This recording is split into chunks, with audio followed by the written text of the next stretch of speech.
Bonjour et bienvenue sur lasdi.com. Aujourd'hui je vous propose une vidéo sur le capteur de couleur GY31 ou TCS 3200. Au niveau des caractéristiques, le TCS 3200 est composé de 64 photodiodes. Pour rappel, une photodiode est un composant semi-conducteur ayant la capacité de détecter un rayonnement optique et de le transformer en signal électrique. Ce capteur est divisé en 4 fois 16 photodiodes. 16 photodiodes laissent passer la lumière rouge, 16 photodiodes laissent passer la lumière verte, 16 photodiodes laissent passer la lumière bleue, et les 16 dernières sont sans filtre, elles captent toute la lumière, ce qui va nous permettre de reconnaître les couleurs d'un objet.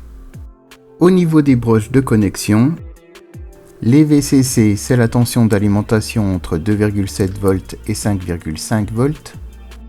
S1 et S0, c'est la sélection de l'échelle de fréquence. LED, pour allumer et éteindre les LED. Les GND, c'est les masses. Out, pour le signal de sortie. S2 et S3, c'est pour la sélection des couleurs des photodiodes actives. Passons au schéma des branchements. Les GND iront sur le GND, la LED ira en D2, S0 ira en D3, S1 ira en D4, les VCC iront sur le 5 V, Out ira en D5, S2 ira en D6 et S3 ira en D7. Au niveau du programme, on définit les broches, la pin LED en D2, S0 en D3, S1 en D4, Out en D5, S2 en D6 et S3 en D7.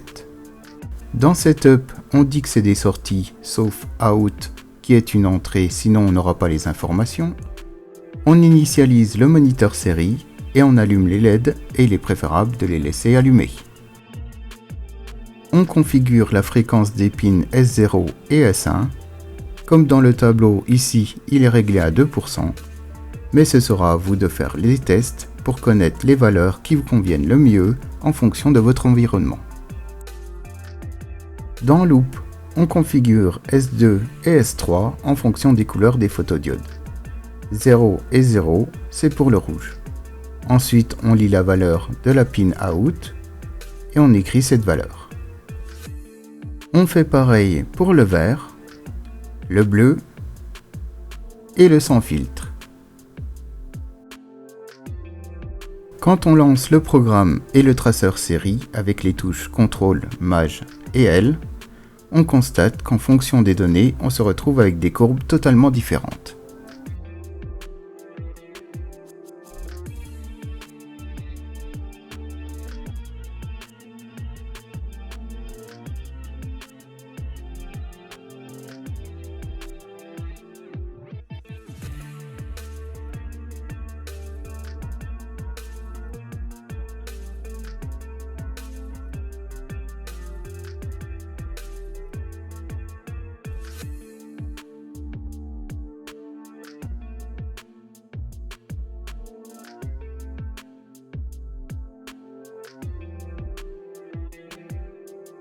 Avec les données du moniteur série, on va pouvoir définir des actions en fonction des couleurs. Par exemple, pour reconnaître la couleur bleue, ce sera un mélange de rouge entre 90 et 120, de vert entre 70 et 90 et de bleu entre 45 et 65. Et on fera pareil pour reconnaître les autres couleurs. Pour de meilleures valeurs, il faudrait mettre un cache autour du capteur pour éviter que l'éclairage ambiant ne vienne troubler les valeurs. Mais ceci est juste un exemple. À vous de trouver vos valeurs. Dans mon deuxième exemple, je veux qu'une LED affiche la couleur qu'elle a lue. Au niveau des branchements, j'ai ajouté une LED RGB KY009 déjà vue en vidéo numéro 9. Le moins ira au GND, R ira en D9, G ira en D10 et B ira en D11. Au niveau du programme, on ajoute les LED rouge, vert, bleu comme dans notre branchement. Dans Setup, on les déclare en sortie.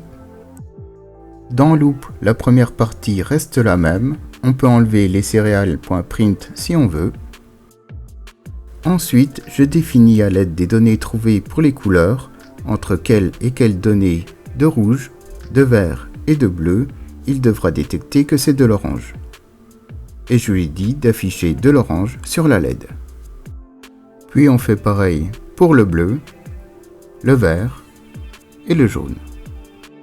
Et en bas, c'est la fonction des couleurs déjà vue en vidéo numéro 9 pour la LED, n'hésitez pas à la regarder. Maintenant, quand je change de couleur, la LED change également de couleur.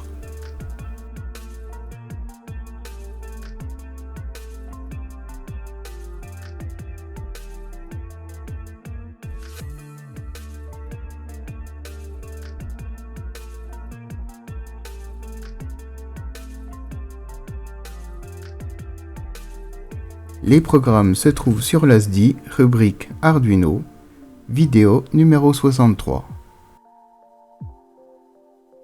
On peut ainsi faire interagir un robot avec un code couleur, une couleur correspondant à une fonction. J'espère que cette vidéo vous aura plu, n'hésitez pas à liker et partager, merci et à bientôt.